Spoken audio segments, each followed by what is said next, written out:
Вот у нас бревна здесь заготавливаются, получается, также масштаб 1:25. Это будет макет здания бывшей типографии Силтов, объясняет Роман Черных. Для него резчика по дереву – это первый подобный опыт. Работа сложная, но очень интересная. Чтобы макет получился максимально достоверным, в помощь исторические снимки и учебники по строительному делу. Получается, когда ты вот делаешь макет здания, ты как бы делаешь полностью здание, понимаешь, как оно строилось, думаешь, как вот строили его строители. У нас сохранились фотографии, получается, этого здания.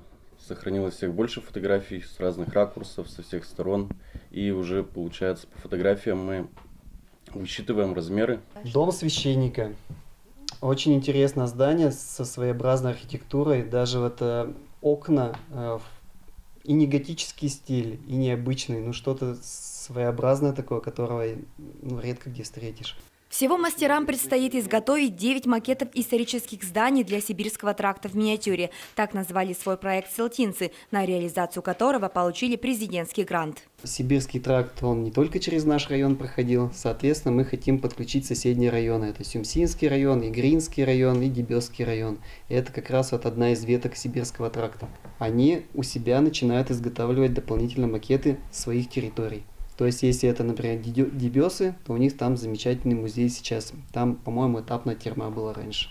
Если это Игра, то также они свой макет будут изготавливать. Не все здания сохранились, некоторые приходится восстанавливать по фотографиям, в том числе и собор, который был разрушен еще в 1939 году. Макеты все будут выполнены в масштабе 1:25, и для понимания собор будет высотой 1,90 м примерно. То есть это очень большой макет. А маленькие здания, которые, вот, например, здание типографии, оно высотой всего 40 сантиметров.